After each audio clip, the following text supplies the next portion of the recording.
හිටපු ජනාධිපති රනිල් වික්‍රමසිංහ මහතාගේ බ්‍රිතාන්‍ය සංචාරයට අදාළව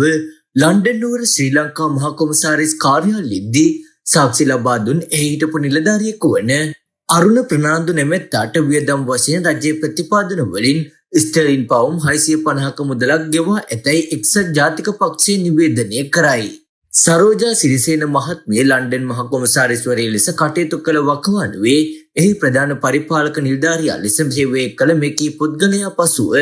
කිසිදු දැනුම් දීමකින් තොරව ලන්ඩනයෙන් පිටව ගොස් සිටි බවත් ලංකාවේ සිට ගිය අපරාධ පරීක්ෂණ දෙපාර්තමේන්තු නිලධාරීන් හමුවේ සාක්ෂි ලබා දීම සඳහා ඔහු බ්ලැක්ෆුට් ප්‍රදේශයේ සිට පැමිණි බවත් එම පක්ෂය පවසා සිටී. හිටපු ජනාධිපතිවරයාගේ අදාළ සංචාරයේ වියදම් කටයුතු සංවිධානය කර ඇත්තේද මෙම අරුණ ප්‍රනාන්දු විසින් වන අතර ඒ සඳහා ඔහු තමන්ගේ සමීපතමයෙකු වන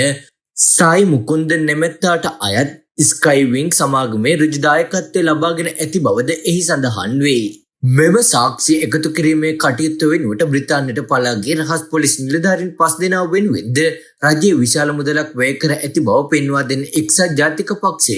තොරතුරු දැනගැනීමේ පනත යටතේ ඒ පිළිබඳ කළ විමසීමකට මාස 5ක් ගත වී බලධාරීන් වෙත කිසිදු පිළිතුරක් ලබා දී නොමැති බවද වැඩිදුරටත් චෝදනා කර සිටී.